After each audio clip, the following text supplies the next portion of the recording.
Trousse, gestion du stress numéro 5, faire face aux écarts. Bonjour, je vous souhaite la bienvenue à cette séance de gestion du mode de vie donnée dans le cadre de ce programme. Avant de commencer, j'aimerais vous féliciter d'avoir décidé de participer à ce programme et d'avoir franchi une autre étape importante en vue d'améliorer votre santé, d'atteindre votre poids idéal et de vous mettre en forme. Aujourd'hui, nous nous concentrerons sur les stratégies pour composer avec les écarts. Les informations que je vais vous donner sont en grande partie résumées dans la trousse éducative portant sur ce sujet. En plus d'écouter ce que j'ai à vous dire, passez en revue les informations fournies dans votre trousse au cours des prochains jours. Si vous avez des questions, posez-les à votre mentor. Apporter des changements à son mode de vie est une tâche difficile. Peu importe les efforts que vous y mettez, vous éprouverez probablement des difficultés.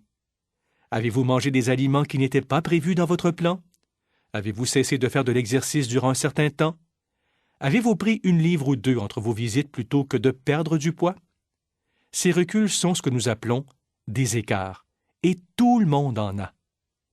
Si vous n'avez pas déjà fait un écart, votre tour viendra. Même les personnes qui ont adopté un mode de vie sain depuis de nombreuses années auront des problèmes et ne respecteront pas toujours leur plan de match. Il n'y a pas seulement les personnes qui commencent à modifier leur mode de vie qui font des écarts, mais elles sont plus à risque et elles ont davantage besoin de soutien pour maintenir le cap lorsqu'elles apportent les premiers changements. C'est dans ce contexte que nous pouvons vous aider. Si vous faites un écart, vous pourriez penser à mettre de côté votre programme en attendant de reprendre le contrôle. Nous croyons que les écarts ne sont que des interruptions temporaires. Nous comprenons ce que vous vivez, et votre réussite nous tient vraiment à cœur. Vous devez rester en contact avec votre mentor en cas de problème. N'essayez pas de régler vos problèmes vous-même. Laissez-nous vous aider. En cas d'écart, la première étape consiste à tourner la page et à rétablir le cap dans les plus brefs délais. Ce que vous faites après un écart est plus important que l'écart lui-même. Vous trouverez dans votre trousse des conseils pour vous aider à revenir sur le droit chemin après deux des types d'écarts les plus courants, un épisode de consommation excessive et une période d'inactivité. Si vous avez connu d'autres types d'écarts, discutez de vos problèmes distincts avec votre mentor. Il vous aidera à élaborer un plan pour établir rapidement le cap. Voici quelques trucs à suivre en cas d'écart. Dans vos dialogues internes, comme nous en avons tous, parlez-vous de façon appropriée. Évitez d'avoir automatiquement des pensées négatives telles que « ça ne vaut pas la peine, je suis trop paresseux » ou « je suis épouvantable d'avoir mangé 1 litre de crème glacée ». Choisissez plutôt des énoncés positifs et précis. « J'ai hâte de recommencer à faire de l'exercice » ou « je n'avais pas prévu manger de la crème glacée et je vais jeter ce qu'il reste et acheter des fruits pour mes desserts et collations. » Apprenez à vous donner de bons conseils, puisque vous êtes la personne que vous écoutez le plus. Fixez des objectifs à court terme. En cas d'épisode de surconsommation alimentaire, concentrez-vous sur autre chose pendant des périodes de 15 minutes jusqu'à ce que l'envie de manger passe.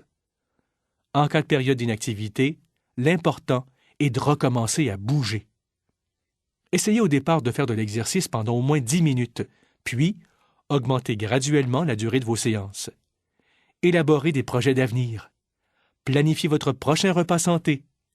Planifiez la façon dont vous ajusterez l'intensité et la durée de vos séances d'exercice. Il est essentiel de mettre fin à l'écart avant qu'il se transforme en rechute et que vous repreniez vos mauvaises habitudes. Rappelez-vous que la plupart des écarts n'arrivent pas du jour au lendemain. Ils sont généralement le résultat d'une situation risquée et d'une série d'événements ou de comportements qui auraient pu être évités. Votre trousse présente une série d'événements et suggère des stratégies préventives pour stopper la chaîne d'événements à l'origine d'un écart.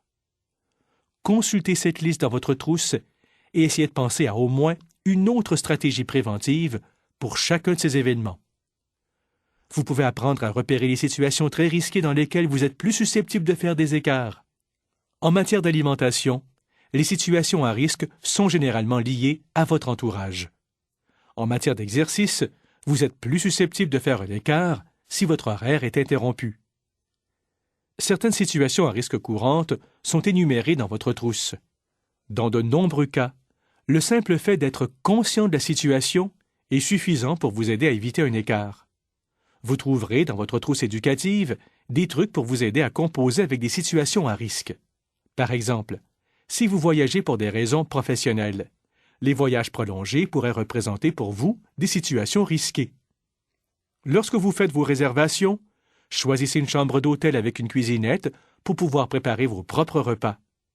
Il vous suffit de passer rapidement à l'épicerie pour prendre des céréales, du lait, des bagels et des entrées surgelées faibles en gras, et vous voilà prêt à suivre normalement votre plan alimentaire. Vous pouvez rester actif en choisissant un hôtel avec une piscine ou une salle de conditionnement physique. N'oubliez pas de réviser l'information fournie dans votre trousse, de répondre aux questions, de faire les devoirs et de déterminer à quel point l'information s'applique à votre situation personnelle. Vous réussirez mieux le programme si vous utilisez pleinement la documentation fournie. De plus, assurez-vous de discuter de toute question avec votre mentor. Continuez à participer à ce programme et vous réussirez. Finalement, rappelez-vous que vos chances de réussir sont bonnes si vous faites preuve de persévérance. En attendant votre prochaine visite, je vous souhaite de passer une excellente journée en santé.